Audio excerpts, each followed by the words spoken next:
Item ಯಾವುದೇ ಇರಲಿ try ಮಾಡಿ ಆಚಿ ಚಿಕನ್ ಮಸಾಲಾ. ಕಾಂಗ್ರೆಸ್ ಶಾಸಕ ಸುಬ್ಬಾರೆಡ್ಡಿ ಅವರಿಗೆ ಬಿಗ್ ರಿಲೀಫ್ ಸಿಕ್ಕಿದೆ. ಈ ಹಿನ್ನೆಲೆಯಲ್ಲಿ ಅಭಿಮಾನಿಗಳು ಅದ್ಧೂರಿಯಾಗಿ ಅವರನ್ನ ವೆಲ್ಕಮ್ ಮಾಡಿದ್ದಾರೆ. ನನ್ನ ಕ್ಷೇತ್ರದ ಜನರ ಆಶೀರ್ವಾದದಿಂದ ನ್ಯಾಯ ಸಿಕ್ಕಿದೆ ಅಂತ ಅವರು ಜಿ ಕನ್ನಡ ನ್ಯೂಸ್ ಜೊತೆ ಎನ್ ಸುಬ್ಬಾರೆಡ್ಡಿ ಮಾತುಕತೆ ನಡೆಸಿದ್ದಾರೆ. ನೋಡ್ಕೊಂಡು ಬನ್ನಿ. ಸುಪ್ರೀಂ ಕೋರ್ಟ್ ತೀರ್ಪು ಕೊಟ್ಟ ಬೆನ್ನಲ್ಲೇ ಮೊದಲ ಬಾರಿಗೆ ಎನ್ ಸುಬ್ಬಾರೆಡ್ಡಿ ಅವರು ಬಾಗೇಪಲ್ಲಿ ಕ್ಷೇತ್ರಕ್ಕೆ ಎಂಟ್ರಿ ಕೊಟ್ಟಿದ್ರು. ಅವ್ರು ಬರೋಂಥ ಸಂದರ್ಭದಲ್ಲಿ ಅಭಿಮಾನಿಗಳು ಸಹ ಸಾಕಷ್ಟು ಏನೋ ಅವರೊಂದು ಪ್ರೀತಿಯಿಂದ ವೆಲ್ಕಮ್ ಮಾಡ್ಕೊಂಡಿದ್ದಾರೆ. ಅವ್ರು ಸಹ ನಮ್ಮ ಜೊತೆ ಇರುವಂಥದ್ದು. ಅವ್ರ ಜೊತೆ ನಾವು ಮಾತಾಡೋಣ. ಸರ್ ನಮಸ್ತೆ ಸರ್.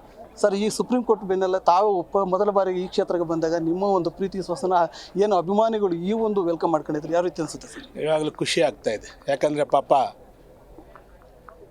ಅದು ನನ್ನ ಮಾತುಗಳು ವರ್ಣಿಸೋಕ್ಕಾಗಲ್ಲ. ಅಷ್ಟು ಪಾಪ ಈ ವಾರದಲ್ಲಿ ಅವರು ಬಾಧೆ ಪಟ್ಟಿದ್ದಾರೆ, ಸಂಕಟ ಪಟ್ಟಿದ್ದಾರೆ. ಇರೋ ದೇವರಿಗೆಲ್ಲ ಮೊರೆ ಹಾಕಿದ್ದಾರೆ. ಅವ್ರ ಮನೆಯಲ್ಲಿ ಮಗನಿಗಾಗಿದ್ದರೂ ಇಷ್ಟು ದೇವಸ್ಥಾನಕ್ಕೆ ಹೋಗ್ತಾ ಇರಲಿಲ್ವ, ಇಷ್ಟು ಪೂಜೆ ಮಾಡ್ತಾ ಇರಲಿಲ್ಲ. ನನಗೋಸ್ಕರ ಅಷ್ಟು ಪೂಜೆಗಳು ಮಾಡಿದ್ದಾರೆ.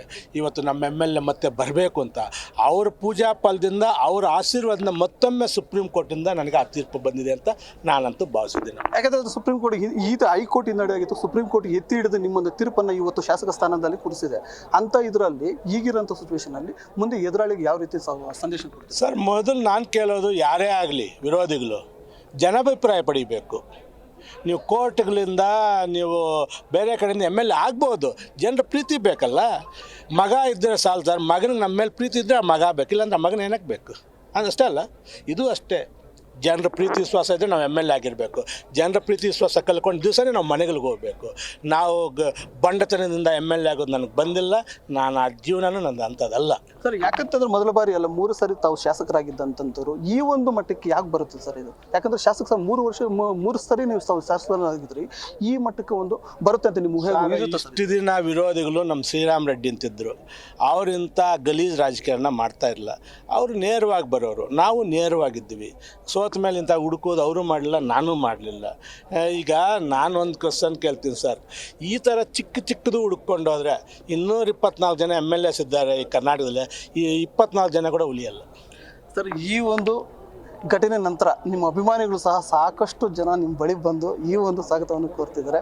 ಮುಂದಿನ ಎದುರಾಳಿಗೆ ಆಗಿರ್ಬೋದು, ನಿಮ್ಮ ಒಂದು ಪಕ್ಷ ಆಗಿರ್ಬೋದು, ಯಾವ ರೀತಿ ನಿಲುಗಡೆ ಆಗುತ್ತೆ ಸರ್? ನಿಜವಾಗ್ಲೂ ಈ ಬಾಗೇಪಲ್ಲಿಯಲ್ಲಿ ನಾನೇ ಪರ್ಮನೆಂಟ್ ಆಗಿರ್ತೀನಿ ಅಂತ ಹೇಳಲ್ಲ. ಈ ಪ್ರೀತಿ ವಿಶ್ವಾಸ ಇರುವಷ್ಟು ದಿನ ನಾನಂತೂ MLA ಆಗಿರ್ತೀನಿ. ಭಗವಂತ ಏನಾದರೂ ಸಾಕು ಅನ್ನ ಸಾಯೋ ತನಕ ಇಲ್ಲೇ ಇದ್ದು, ಇಲ್ಲೇ ಒಂದು ದೇವಸ್ಥಾನ ಕಟ್ತಾ ಇದ್ದೀನಿ, ಇಲ್ಲೇ ಇದ್ದು ಇವ್ರ ಸೇವೆ ಮಾಡ್ತೀನಿ ಸರ್. ನೀವು ನಿಮ್ಮ ಅಭಿಮಾನಿಗಳ ಸಮೀಕ್ಷೆಯಲ್ಲಿ ಏನು ಗಂಡಸ್ತನಕ್ಕೆ ಸವಾಲು ಹಾಕಿ ಈ ಒಂದು ಮಾತುಗಳನ್ನು ಹಾಡಿದ್ದೀರಾ, ಹೇಗೆ ಸರ್? ನಾನು ಹೆಂಗಲ್ಲ, ನಾನು ಗಂಡಸ್ತಾನೆ ಅಂದರೆ ಅದೇ ಹೇಳ್ತಾ ಇಲ್ಲ. ನಿಲ್ಬೇಕು ನೆಕ್ಸ್ಟ್ ಎಲೆಕ್ಷನ್ಗೆ ಅಂತ ಅವನು ಈಗ ಬರೋದು ಸುಮ್ಮನೆ ಹಿಂಗೆ ಮಾತಾಡಿ ಹೋಗೋದಲ್ಲ. 2028 ನೆಕ್ಸ್ಟ್ ಎಲೆಕ್ಷನ್ ಬರ್ತಿಲ್ಲ, ಅದ್ರ ಬೇಗನೆ ಉಪ ಎಲೆಕ್ಷನ್ ಬಂದರು ಆತ ನಿಲ್ಲಬೇಕು ಅಂತ ನಾನು ಹೇಳ್ತಾ ಇರೋದಷ್ಟೇ. ಇದು ಬಾಗೇಪಲ್ಲಿ ಶಾಸಕ ಎನ್ ಸುಬ್ಬಾರೆಡ್ಡಿ ಅವರು ಮಾತಾಡಿರೋಂಥದ್ದು. Satish, Zee Kannada news, Chikkaballapur.